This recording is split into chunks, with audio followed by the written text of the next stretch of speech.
Today, we're diving into Khaled Hosseini's absolutely unforgettable novel, A Thousand Splendid Suns. It's this powerful, heart-wrenching story about two Afghan women born a generation apart whose lives get completely tangled up by war, loss, and, ultimately, this incredible, unbreakable bond. So, where does that title even come from? Well, it's from this gorgeous 17th century poem about the city of Kabul. And these lines, they really get to the heart of what this book is all about. The idea that even when a city is scarred by war, behind all those walls, there's hidden beauty, there's resilience. It's that hidden strength, those thousand splendid suns, that our characters are going to have to find in themselves just to survive. At its absolute core, this is a story about a relationship. We're going to follow two women whose totally separate struggles end up merging into one shared journey of survival, all playing out against the chaotic backdrop of 30 years of Afghan history. Okay, so let's meet our two protagonists, Mariam and Laila. And their starting points in life, they could not be more different. I mean, Mariam's entire life is defined by the shame of her birth, while Layla's starts out full of promise and opportunity. But, as we're about to see, war and fate, well, they have a way of just erasing those lines. All right, first up, let's talk about Mariam. Her whole existence, from the moment she's born, is shaped by a single cruel word, a label that's going to follow her everywhere. And that word is harami. Now, it literally translates to an illegitimate child, but trust me, the weight of it is so much heavier. It's like being called a weed. In the eyes of society, she was a nobody, a person of no consequence. This brand of shame is the foundation of who Mariam is, and it teaches her from day one that she's not worthy of love or happiness. So Mariam grows up in this tiny, isolated hut with her mother, who is just so full of bitterness about her life. Her only real connection to the outside world is her father, Jalil, who visits her once a week. She completely idolizes him. But on her 15th birthday, when she goes to his house to find him, he betrays her. He won't even let her in the door. And that one act of rejection leads directly to her mother's suicide. And just like that, Mariam's world completely shatters. In the chaos that follows, Jalil's wives just want to get rid of her, so they quickly arrange a marriage. She's ripped from her small village, sent to the big city of Kabul, and handed over to Rashid, a man almost 30 years older than her. Her lonely childhood is over, only to be replaced by a miserable and oppressive marriage.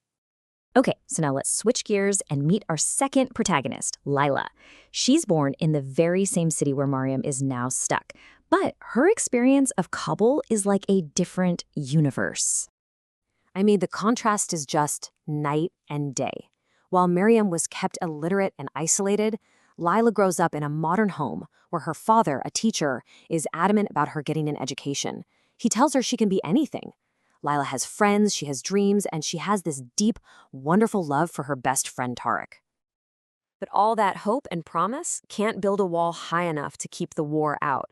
When the Soviets leave, the warlords turn on each other, and Kabul descends into a horrific civil war. And then the unthinkable happens. A rocket destroys Laila's home, killing her parents. At almost the exact same time, Tariq's family flees the country, leaving Laila wounded, orphaned, and totally alone. And this is the moment. This is where their two separate worlds violently collide. Laila is pulled from the rubble of her home by none other than Mariam's husband, Rashid. He brings her into their house, and soon enough, a desperate and pregnant Laila becomes his second wife, forcing these two completely different women to live together under one very oppressive roof. You have to remember, all the personal drama happening in this one house is playing out against this backdrop of total national chaos. You've got the Soviet invasion, the bloody civil war, and then the rise of the Taliban. Every political shift changes the rules of survival, making life harder and more dangerous, especially for women. At first, their relationship is just awful. It's full of jealousy and suspicion. Mariam, who is older and couldn't have children, just sees this pretty young girl as a threat. But being forced to live under Rashid's cruelty, his temper, his abuse, it slowly starts to chip away at the walls between them. And a single, simple offer of a cup of chai becomes the very first step toward a secret, powerful alliance. And that alliance, it blossoms into a real family. Layla's daughter Aziza becomes the child that Mariam always dreamed of but could never have. Through Aziza and later Layla's son Zalmai, Mariam finally, for the first time, gets to feel the profound love of a mother. She's transformed from this quiet, bitter woman into a fierce, loving protector. This little family they've built becomes their lifeline, It gives them the strength to keep going. But as the world outside their door gets more and more dangerous, their bond is about to face its biggest test yet. So the question is, in a world that seems designed to destroy them, is this connection they forged strong enough to actually save them? The breaking point comes with a ghost from the past. Tariq, the man Laila thought was dead for years, somehow finds his way back to Kabul, and their reunion sets off a chain reaction that is going to end in tragedy and an incredible sacrifice. Well, when Rashid finds out that Tariq is back, he explodes. His jealousy and rage are uncontrollable. He brutally attacks Lala, strangling her, and he is fully intending to kill her. They had put up with his abuse for years, but this time is different. Seeing Laila's life slipping away, Mariam acts. In this one shocking moment of pure defiance, she picks up a shovel and she strikes Rashid, killing him. It's an act that saves Laila and her children, but Mariam knows it has sealed her own fate. She tells Laila to take the kids and run, to go find Tariq, sacrificing her own freedom so that they can have a future.